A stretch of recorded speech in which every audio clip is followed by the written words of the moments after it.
Hi, everyone. My name is Megan, and I work on the marketing team at PC NameTag. And today I am here with Kelly Bubolz. She is a speaker, trainer, and author. Thank you so much for joining me. Thanks for having me today. Great. Awesome. So I would love to learn a little bit more about what you do. Could you tell us about your programs and your speaking and your training? Yeah, I'm an HR professional, 2 decades as a leader in human resources, mainly in the manufacturing industry. So low budgets, no people, and just constant chaos. So after my own burnout crash, I now work with organizations to engage energy and productivity while preventing burnout. So through this process, I've kind of created a framework that shifted from mental health and how we're going to deal with stress to root cause, addressing the things that are happening in the workforce that we continue to go back to day after day. And through this process, I was able to create a workforce energy management framework. And this guides teams from that BLOS state, from that Monday, Tuesday, Wednesday, Thursday, Friday, and back to energy where they're excited to come to work. They're excited about the teams that they're on. Leaders have passion again, and we can continue to be in this world that's ever changing versus battling the reality of it.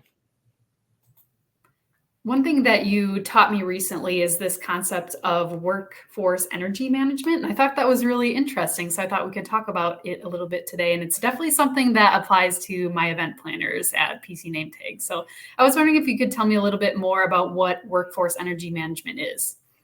Yeah, so over the last 2 years, I've been working with the workforce on engaging this energy, preventing burnout. And I found some common trends, and they really came down to 4 categories: a sense of direction, communication and collaboration, team trust, and then that workflow optimization. So, what I found within these trends is that most teams are lost.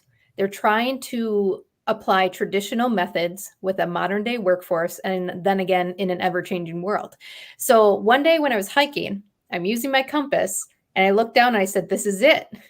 All these trends I can put into 4 categories using a compass mechanism to guide a team in directions that they need at any point in time." So N or north is navigate, the sense of direction your team is going. Where are you innovating? Where do you need to innovate? E or east is expedition. So who are the people that you're on this journey with? How can you collaborate and communicate better together? S is synergy. So that's that team trust and collaboration, accountability. How are we being reliable? Where do we need some work there? And then W, which is usually west, is the workflow. So that's getting productivity without adding more. The traditional workforce mentality is add more to do more. And that's why people are burning out. So we need to actually optimize where we are focusing our energy, where we're spending our energy. And you will see that we can actually do more, be more creative, and give higher quality than just adding more and considering it productivity. I know in my role, I try to work smarter, not harder. So that's something that I think all of us can, learn about. And I kind of like that you break down the energy management into 4 different categories. I think that takes a really large topic and makes it a lot easier to understand. So why do you feel like this concept is so important to, any industry? And I think where it really came out was I would go to conferences myself as an HR professional, and you would get the tools, you would get inspired, and then you get back to the workforce, and reality sits in. And the tools you just learned don't mix, or you didn't get to play with it enough in a practical manner that it doesn't make sense when you try to apply it. So, where this framework started coming out is playing with material and seeing how it interacts with human behavior in this fast paced world, in a world where people change jobs more often, in a world where we're more remote, in a world that's asking for more flexibility. And when you play in that new world, you can practically apply these tools. So, it was really fun to see this framework come to life back at the workforce and seeing people thrive and really attach to it and see it in action working. Another thing I'd love to learn a little bit more about from you is workflow optimization. That's something that you taught me a little bit more about, and I think my Tag Talk readers would love to learn about it too. So could you tell me a little bit more about what workflow optimization is? Yeah, so normally productivity, and I come from manufacturing, means more output, higher quality with lower costs. And when we take this traditional approach, you can burn out. You burn out machines, you burn out people, you burn out the product. And so when you talk about workflow, it comes from the natural flow of energy of what a human being can actually produce. And when you find that sweet spot, creative nature flows, innovation naturally flows, people naturally get along. And so when we talk about workflow optimization, we're not just talking about operationally how things flow in between departments. We're talking about processes. We're talking about where we're saving things in our technology and our files, where we're spending our energy and where we shouldn't. And here's a great question I'm gonna ask you, Megan, because we were talking about this quite a bit on our first call. Do you know your energy drainers and your energizers? And do you feed that need when the flow needs to be reset? That's really interesting. It could be kind of fun to make that into a list and kind of see how they compare. So that's definitely something that I've been trying to get better with in the, past few years. And, an example is at PC Name Tag, we're on a lot of different social media platforms, but we were kind of trying to figure out at the beginning of this year which ones are serving us the most and where our audience members are. So instead of us doing everything and trying to do, put our eggs in all the different baskets, we've kind of scaled back a little bit so that we can really focus on LinkedIn and Instagram. So that's a great example of how we've kind of reallocated our energy spend so that we are getting more bang for our buck. Yeah, and then you're more focused and able to become the experts in those areas versus trying to just do it all, and you're not really an expert at anything. And that kind of goes for all tasks that we're doing, but also knowing what's aligned with your energy. So maybe the more creatives are on the more creative platforms, and the more professionals and standardizations are on, the professional networks like LinkedIn. And feeding that need gets people aligned with their passions. A good example that I had was I got so far up in my ranks that I lost my why. And so when you're in the corporate minutia of meetings and strategy too long, and you're in the trenches type of worker, which I love to be on the plant floor, I love to be interacting with employees, I would go weeks without seeing employees, the people that I work for, the voice that I served. And so I decided that when I started to have those energy lows, that I would have meeting after meeting. I would go those weeks without seeing people. I decided that's not how I'm going to do my work days anymore. So I would make time to be on the floor, walk the plant floor. I would make time that I'm going to have a really bad strategy meeting. So after that, I'm going to go on the floor. I'm going to go have lunch with the guys. I'm going to go do these things that I know energize me purposefully and intentionally, because I know that's my energy flow. And I think us humans have just gotten so far in response mode that our calendars dictate our schedule that we don't know our energy flow anymore. Mm-hmm. That's interesting that you bring that up because we're, talking about our audience members that we serve, but it's also interesting to kind of think about your team members and what their energy highs and lows are. So kind of going back to my social media example, we used to be kind of doing a little bit of everything, but we actually tried reallocating different platforms to different people this year. So now we know that, I'm really passionate about LinkedIn. And, another team member on our team is really passionate about Instagram, and another one is passionate about Pinterest. So now we can fill those, energy buckets by doing the things that we're really passionate about, and in turn helping PC Name Tag get better engagement on social media. Yeah. And I wanted to leave because your audience members I've worked with as well, just as a speaker, working with event planners and meeting planners. There's two more that I wanted to mention in workflow optimization. And the second one, so the first one is know your energy drainers and your energizers. And like you said, align people with that, put the right people in the right seats where they're energized and watch them flow. The second one is those moments where you're like, why is this so hard? Such a simple task. Why is this so hard? Those tasks are what we call in the corporate world broken blinkers. But if you get enough broken blinkers in your team, they become a traffic jam. And it's de-energizing to do anything throughout the day. Or when you have to do that thing, your energy level just tanks. And so slowly working through these broken blinkers in maybe your integration of software, or where you're saving files, or where you're communicating, slowly working through that will get those, why is this so hard moments to go away. And you will see that maybe you only have a couple through the week versus a couple in one day. And again, you're trying to re-energize through your natural flow of energy, not waste your energy away throughout the day.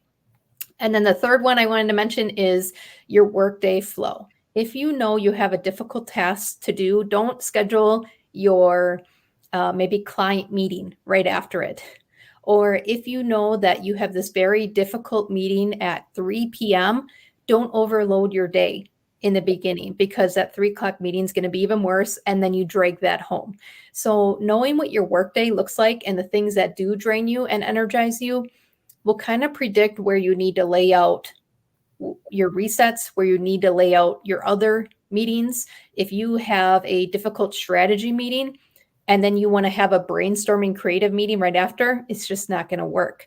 And that's where we get into the workflow optimization. Is in order to get into a creative space, you need to have that space. So having a creative brainstorming session in a very packed day, it's just not going to flow. You're forcing it. So understanding human nature and where creative flow happens, where tactical flow happens, and feeding that need is going to be important, especially as event professionals, where any day can run away in response mode with all the hectic things that can go on. So really taking back that flow and understanding that and delegating to the right people that energize in certain spaces is what workflow optimization is all about. Mm-hmm. At least in my experience in the world of event planning, event planners want to do it all. They want to take it on their plate. They, want to make sure everything's perfect. They're very type A people, which is great. But it's also, you kind of have to keep in mind that when you're, taking everything on your plate, it can lead to burnout like that. So it's a good, reminder to maybe reschedule how you do things within the day. So maybe you're doing the same things, but you're just reordering it. Or maybe there's a more efficient way that you could do something that you don't lead yourself to burnout. So that leaves me to my last question for you today. If you could leave us with one piece of advice, whether it's on workflow optimization or energy management, what would you tell our event planners? I'm going to give you something that covers all that, and that is we cause our own burnout. 2 years into recovery, that took me to realize that 90% of the actions I was doing was feeding my own burnout. So like you said, trying to do everything myself and not delegating, or training people to do so that I could delegate, not understanding my workflow and where I needed to reset and what caused my drainers, and then trying to be energized in the next meeting, not understanding that optimization and just draining myself every day. Not understanding that collaboration and communication was keeping me in survivorship mode because I wasn't feeding it correctly. All these little factors were preventable. And I had complete physical collapse of burnout, had to leave the workforce, reset my body, but it was all preventable. And so our daily actions do matter. Our energy flow does matter. And when you start down this path and you start to feel alive every day, you start to feel good when you wake up. You're excited for what work brings you that day. You're excited to work with this client. You realize how much in this blah state, this zombie state we have been. And so when I say that this is in your control, it means that you can take the steps back to energy and prevent your own burnout.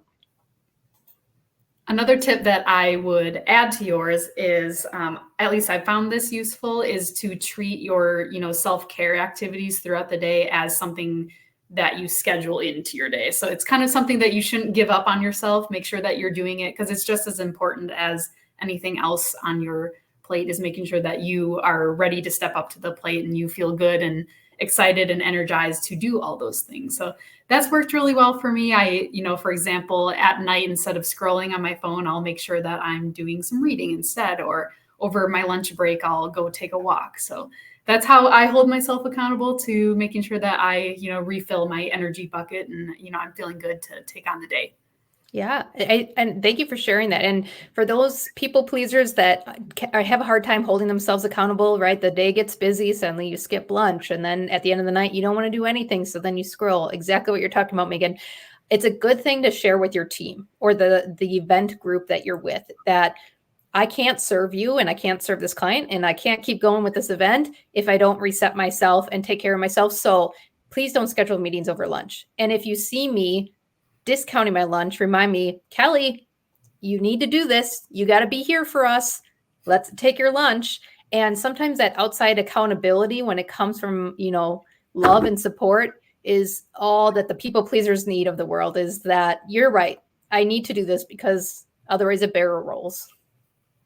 Great. Thank you so much for teaching us so many great things today, Kelly. I really appreciate it. Kelly is on LinkedIn. I would highly recommend that you connect with her. And she also has a really great website. It is kbtrainingconnections.com. We can link to that in the video description. And I have heard that you have a book on Amazon. Could you tell us a little bit more about that?